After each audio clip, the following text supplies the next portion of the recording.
G'day guys, how you going? Hope you're all doing awesome. This afternoon I'll be doing a film review. Now this is a 2007 Australian horror film, so already it's on the right track. It's uh, Greg McLean's second film. Now Greg McLean directed Wolf Creek, which was a huge success. So this was his follow-up film. So, when I saw this film, I was really excited to see if it could live up to Wolf Creek. But yeah, I saw this a long time ago, and it's only now that I've decided to share my thoughts with you all.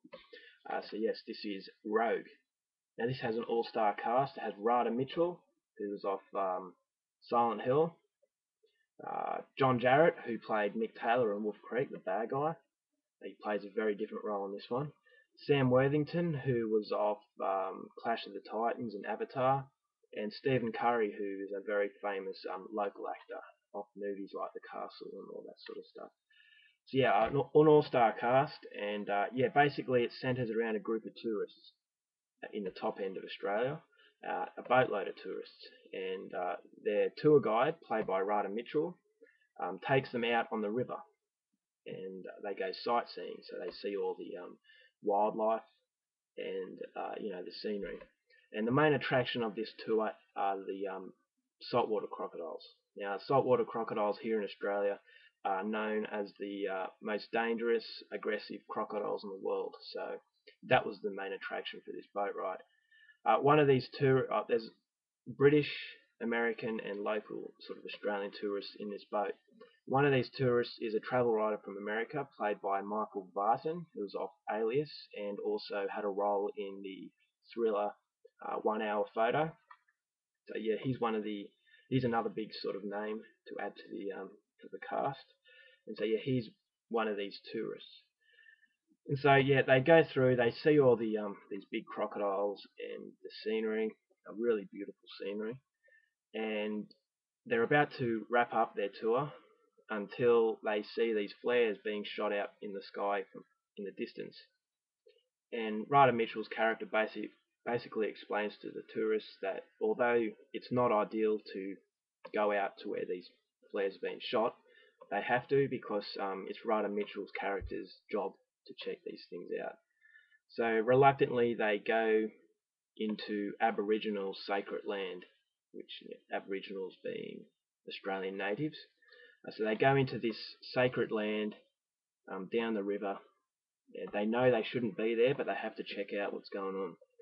So they get to where they think the flares have come from, but they can't see anybody. All they see is a boat that's been sunk. And so they're wondering where the hell these people went. And so they pretty much give up on trying to find these people and are about to head back. But that's until the boat is violently rammed. Um, yeah, it's hit very hard, and a hole has been torn through the boat, and water is gushing onto the boat, so it's sinking.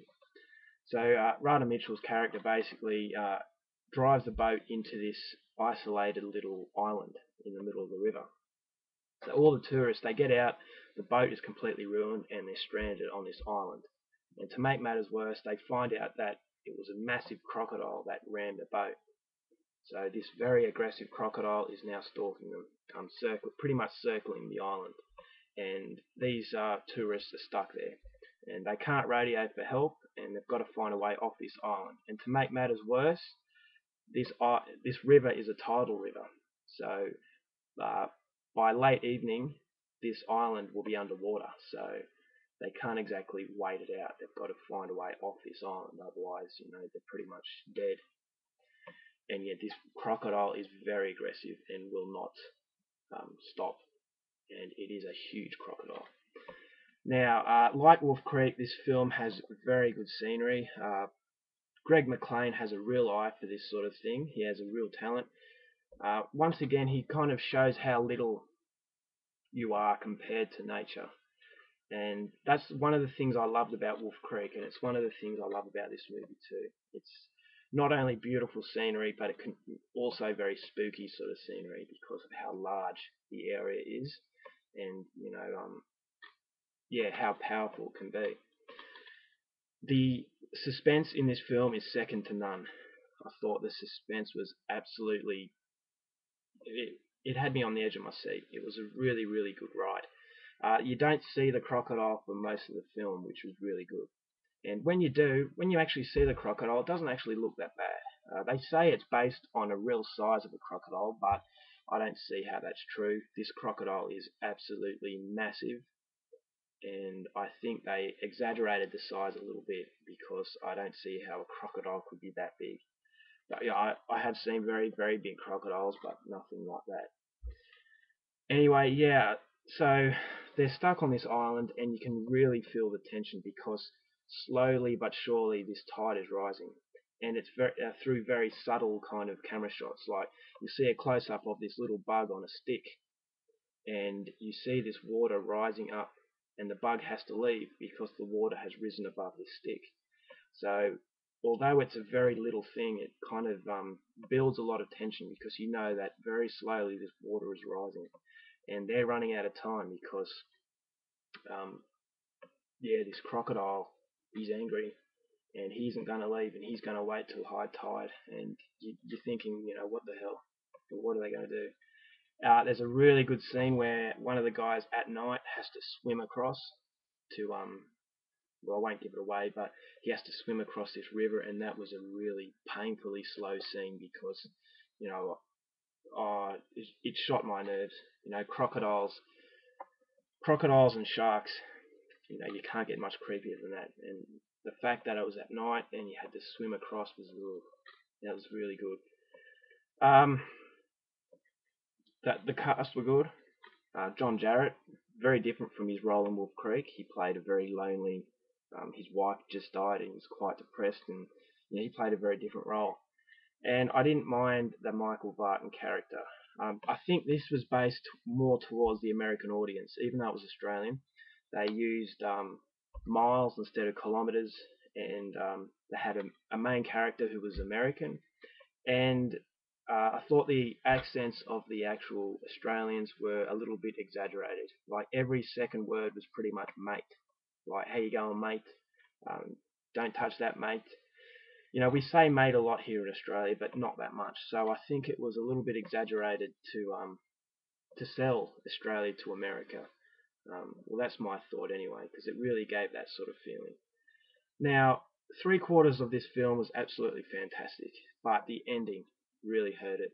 The last, say, half an hour of this film just destroyed what all the good that had been built up. It went down the Hollywood path. Now, I don't like that.